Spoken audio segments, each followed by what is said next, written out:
भारत एक ऐसा प्रदेश है जहां आज भी एनुअल लोएस्ट पर कैपिटल यानी वार्षिक न्यूनतम प्रति व्यक्ति आय मात्र 5,555 रूपए है। एक औसत गरीब इंसान महीने के लगभग 4,212 रूपए ही कमा पाता है। जहां आज भी बच्चों को अच्छा खाना न मिलने के कारण वो कुपोषण के शिकार हो जाते हैं। जहां भारत की सबसे सस्ती और मेहनती लेबर मिलती है।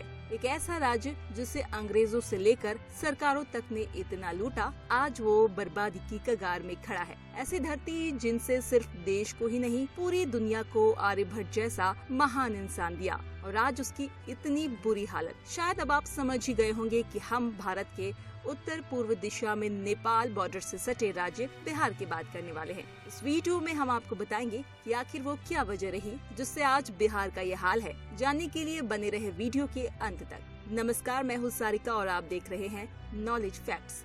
ऐसे कहा जाता है, यदि किसी घर, मोहल्ले, राज्य या देश की संपन्नता देखनी हो तो आपको सिर्फ उनकी दो चीजों को देखना चाहिए, जिससे ये साफ हो जाएगा कि वो कितने संपन्न हैं और भविष्य में उनके सफलता के क्या आसार होने वाले हैं।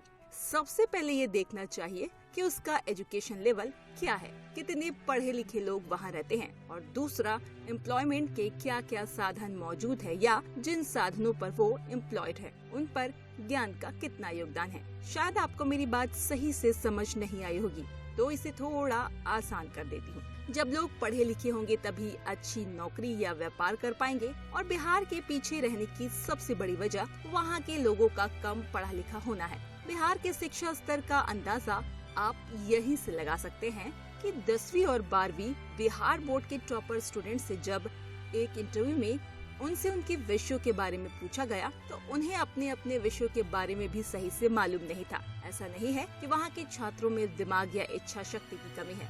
आपकी जानकारी के लिए बता दें, देश को IAS और PCS देने वाला बिहार उत्तर प्रदेश के बाद दूसरा सबसे बड़ा राज्य है। लेकिन यहाँ की खराब शिक्षा व्यवस्था और जर्जर शिक्षा पद्धति होने के कारण यहाँ के लोगों का शिक्षा स्तर बहुत नीचे है। इस शिक्षा का मतलब आज भी सिर्फ डिग्रियां ही है। सरकारी स्कूल्स की हालत तबेले से भी बदतर है। शिक्षा व्यवस्था के बाद बिहार में सबसे बड़ी समस्या ज्योग्राफिकल डिसएडवांटेज की वजह से आती है। बिहार एक लैंड लॉक स्टेट है। यहाँ रीजन ऐसा है जहाँ हर साल सूखा पड़ जाता है, पानी की भयंकर कमी आ जाती है, जिसकी वजह से लोगों को पलायन करना पड़ता है। और एक रीजन ऐसा है जहां हर साल बाढ़ आ जाती है, जिसकी वजह से लोगों के घर डूब जाते हैं, फसलें बर्बाद हो जाती है और लोग मजबूरी में यहां से पलायन करके किसी दूसरे राज्य मजदूरी करने के लिए चले जाते हैं। मुझे बताते हुए काफी दुख हो रहा है कि महाराष्ट्र, गुजरात जैसे राज्यों में बिहारी शब्द को एक गाली नजर से देखा जाता है। उनकी नजरों में बिहारी सिर्फ लेबर और मजदूर की हैसियत से देखे जाते हैं। बिहार के अधिकांश लोग अन्य राज्यों या अन्य देशों जैसे दुबई, सऊदी अरब में सिर्फ लेबर, छोटे मोटे या निचले पोस्ट पे काम करने के लिए जाते हैं। बीते 30-40 सालों में बिहार की बर्बादी में यदि सबसे ज्यादा किसी का हाथ रहा है तो वहाँ की गंदगी राजनीति का रहा। बिहार में आज भी कास्ट पॉलिटिक्स है। आप किसी भी इंसान की जाति के आधार पर यह अनुमान लगा सकते हैं कि उसका और उसके परिवार का वोट किस पार्टी को जाएगा। आपको बता दें, जब से देश आजाद हुआ है तब से लेकर आज तक बिहार में 40 बार सरकार बदली जा चुकी है, 23 बार चीफ मिनिस्टर बदले जा चुके हैं और एवरेज 1.5 साल एक CM वहाँ रह पाता है। कास्ट पॉलिटिक्स होने के कारण सरकारें सही से विकास में ध्यान नहीं देती और सही लॉ एंड ऑर्डर न होने के कारण कोई मेजर इंडस्ट्री अपनी मैन्युफैक्चरिंग बिहार में नहीं डालती, जिससे एक बड़ी संख्या में वहाँ बेरोजगारी बढ़ गई है। यदि हम थोड़ा बिहार के इतिहास पे भी नजर डालें तो प्राचीन में इसे मगध के नाम से जाना जाता था, जिसकी राजधानी पाटलिपुत्र थी। ऐसा बताया जाता है कि बिहार शब्द की उत्पत्ति गौतम बुद्ध के नाम से की गई थी और पाटलिपुत्र का नाम बदलकर पटना रख दिया गया। बिहार उत्तर दिशा से नेपाल, पश्चिम से उत्तर प्रदेश, दक्षिण से झारखंड और पूरब दिशा से वेस्ट बंगाल से घिरा है। कोई समुद्री सीमा न होने के कारण भी बिहार को कई जगह समस्या का सामना करना पड़ता है। सन 1912 में बंगाल के विभाजन के समय बिहार अस्तित्व में आया और 1932 में ओडिशा को बिहार से अलग कर दिया गया और फिर सन 2000 में बिहार के दक्षिणी भाग को अलग करके झारखंड बनाया गया। झारखंड के अलग होने पर बिहार को भारी नुकसान हुआ। जितने भी नेचुरल रिसोर्सेज थे, कोयले की खानी थी, वो सब झारखंड के हिस्से में चली गई।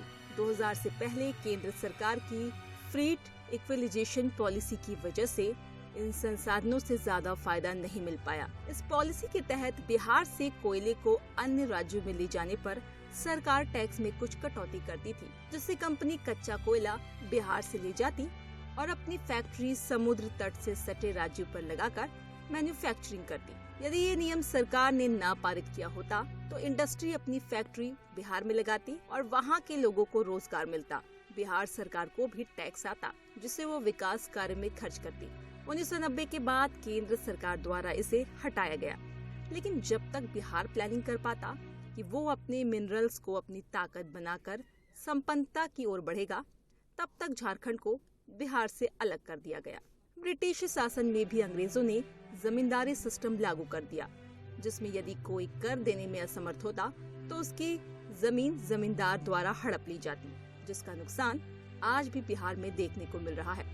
बिहार में 30% किसानों के पास खुद की खेती करने के लिए जमीन नहीं है। 15% किसान ऐसे हैं जिनके पास सिर्फ उतनी ही खेती है जिससे वो सिर्फ अपना गुजर बसर कर सके। बिहार में जितनी तेजी से जनसंख्या बढ़ रही है, उतनी ही तेजी से साक्षरता दर नीचे की ओर जा रही है। बिहार के ग्रामीण इलाकों में औसत एक माँ 4 से 5 बच्चों को जन्म देती है, वहीं शहरी इलाकों में एक माँ औसत 3 बच्चों को जन्म देती है, जो भारत के अन्य राज्यों की तुलना में अधिक है। मौजूदा केंद्र सरकार और राज्य सरकार ने बिहार के ग्रोथ में कुछ काम शुरू किए हैं, नई योजनाओं की भी शुरुआत की है, लेकिन बिहार का अतीत देखते हुए बिहार पर सरकारों को ज्यादा से ज्यादा गौर करने की जरूरत है। सरकारों को बिहार की शिक्षा पर तेजी से काम करना चाहिए, जिससे बिहार प्राचीन समय की तरह जब वो मगध हुआ करता था फिर से संपन्न हो सके। और यदि आप भी बिहार की तरक्की पे विचार रखना चाहते हैं तो कमेंट पर रख सकते हैं।